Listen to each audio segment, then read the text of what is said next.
sebagai guru dan juga dosen ya. Kita anggap aja Iya, guru lah begitu. iya. Wakili guru di Indonesia juga boleh nih. Betul, betul. Nih, Iya, gimana pendapatnya Bu Sela mengenai statement Pak Menteri yang wah, gaji guru nih kecil nih, ya. Ini tapi ini adalah jalan menuju surga. Ya udah diterima aja. Ini gimana, Bu? iya. Jadi sebenarnya mungkin kalau kita lihat dari sisi positifnya itu maksudnya adalah kesabaran, keikhlasan Mhm.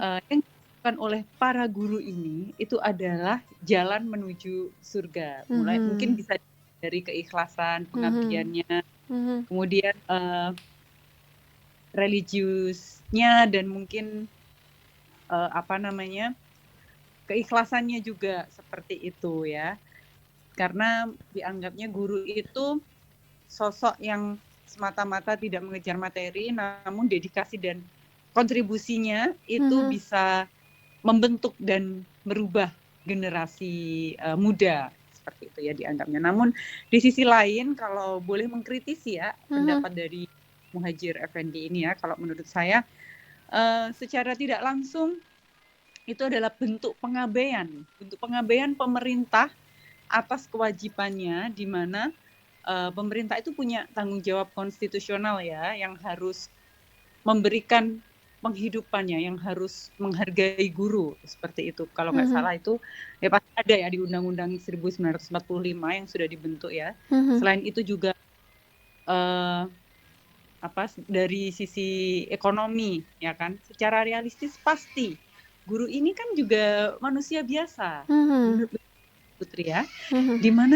itu juga butuh kehidupan, butuh makan, yang sudah berkeluarga butuh untuk menyekolahkan anak-anaknya, kemudian butuh untuk membiayai kehidupan mereka sehari-hari. Jadi itu tidak hanya apa ya eh, melulu tentang keikhlasan, tentang kesabaran, tentang akhirat.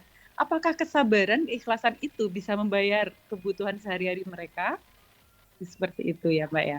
Kemudian yang ketiga mungkin apa namanya ini juga ada hubungannya dengan yang pertama tadi ya yang Ibu katakan bahwasanya ini adalah bentuk pengabaian pemerintah secara tidak langsung, ini adalah bentuk pengabaian kewajiban dari pemerintah yaitu yang harus menanggung ya yang memiliki tanggung jawab yang besar terhadap para pendidik di Indonesia.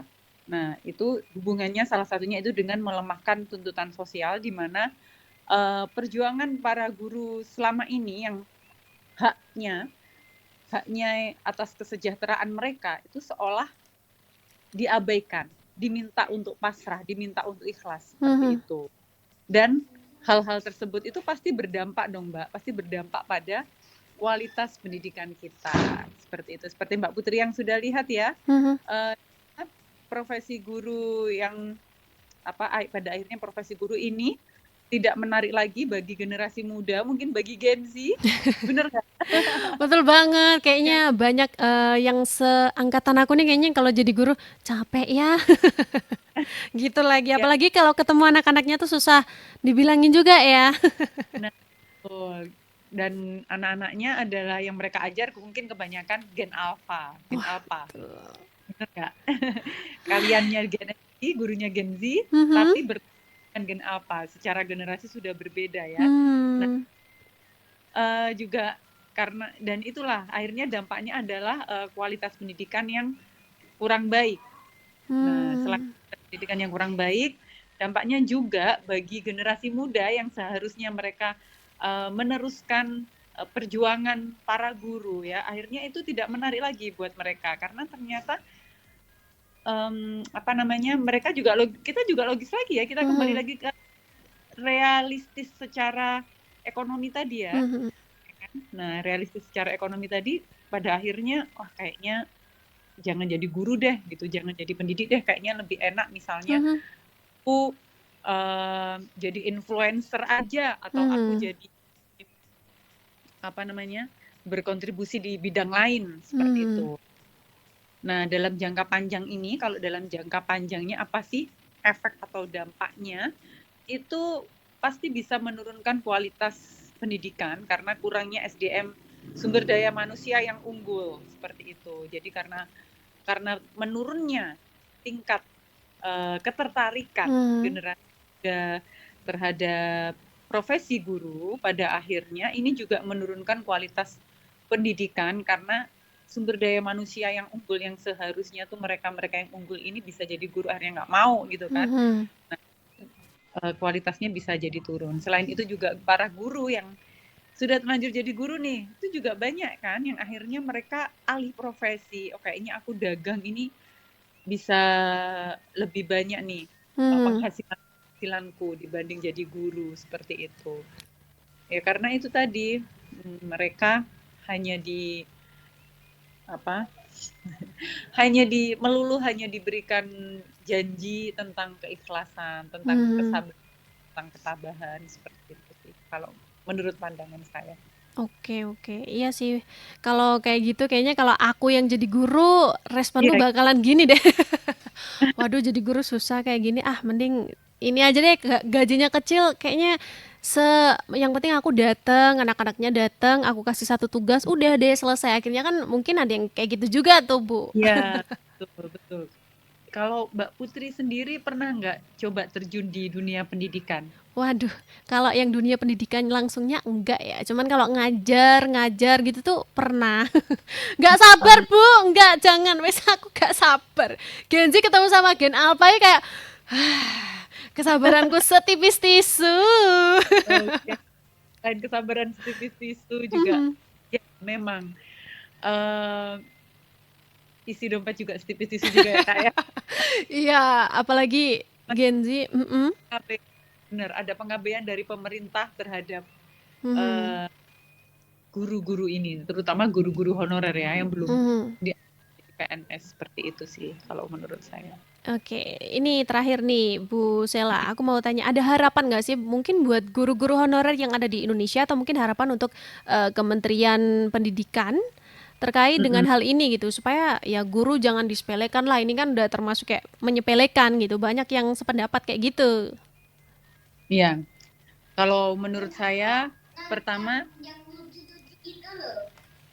oke maaf ya ada iklan lewat. Oke. Iya sih. Tunggu ya.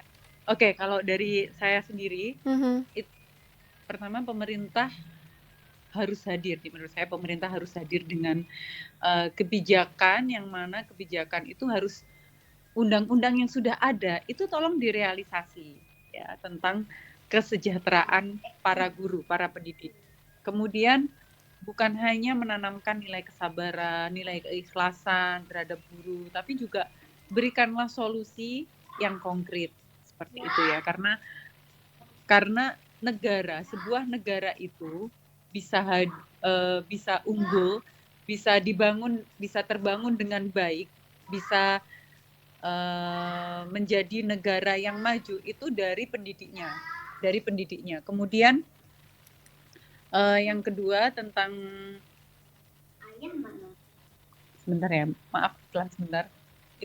Itu error itu sebentar nanti dulu ya. Oke, maaf ya Kak ya. Kemudian yang kedua tentang apa namanya konteks sabar masuk surga. Guru itu adalah orang yang pertama kali bisa masuk surga karena kesabarannya misalnya ya. Mungkin itu lahir dari niat baik. Mungkin semua guru tanpa dikatakan seperti itu pasti mereka akan mengusahakan untuk sabar, untuk Mhm. ikhlas ya kan, untuk ikhlas sabar mendidik para calon penerus bangsa ini ya kan. Mhm. Tapi di sini juga harus dibuktikan maksudnya tanpa pemerintah menyuruh para guru ini sabar, sudah pasti guru sudah akan berusaha sabar ya. Mhm. Tapi yang harus dilakukan pemerintah bukan itu, bukan mengatakan itu. Yang harus dilakukan pemerintah adalah um, memberikan sesuatu yang konkret ya untuk guru-guru ini. Misalnya, oke, untuk guru ngaji nih, guru TPA ya. Ini kan sepertinya itu salah satu guru yang terabaikan ya, guru Mhm. TPA. Itu akan mendapatkan misalnya bantuan berapa setiap bulan Mhm. seperti itu. Mungkin bisa masuk, bisa memberikan dampak solusi ya untuk para guru seperti itu. Jadi menurut saya untuk pemerintah sebaiknya memberikan sesuatu yang konkret, sesuatu yang real, yang berdampak pada para guru. Kemudian untuk para guru sendiri, saya tidak akan bilang sabar karena saya sendiri juga pengajar ya. Nggak tahu bagaimana rasanya, tapi di sini untuk para guru semoga, harapan saya semoga apa yang para pendidik impikan untuk Indonesia lebih baik, yaitu yang utama kualitas gurunya ini dinaikkan, kualitas kehidupan gurunya dinaikkan, kualitas gurunya pun juga dinaikkan, kualitas para pendidiknya pun juga dinaikkan, maka semoga kita semua bisa memberikan, kedepannya bisa memberikan dampak yang baik bagi para generasi penerus bangsa ini. Seperti itu. Oke, oke, baik. Terima kasih Bu Sheila atas waktu dan juga pendapatnya tadi dan juga harapan untuk para guru. Selamat kembali beraktivitas. Kayaknya tadi adik kecilnya kangen deh udah ditinggal dikit aja udah kangen ya. Iya. Masuk sekolah hari ini, Mbak. Oke, semangat terus Bu Sheila sebagai seorang guru dan terima kasih banyak atas waktunya. Selamat Ya. malam. Selamat malam Mbak Putri, semangat terus, sukses selalu. Amin, terima kasih. Dan itu tadi ya sahabat terasi ya. Ini Bu Sheila adalah seorang guru juga yang memang punya harapan besar lah ya untuk pemerintah agar pemerintah ini bisa segera langsung terjun gitu ya, beraksi lah, aksi nyata gitu lah untuk para guru supaya kualitas pendidikan di Indonesia ini bisa semakin maju dan tentunya bisa menjadi Indonesia Emas 2045 ya. Kita akan kembali setelah yang satu ini. Tetap di Cakrawala Malam.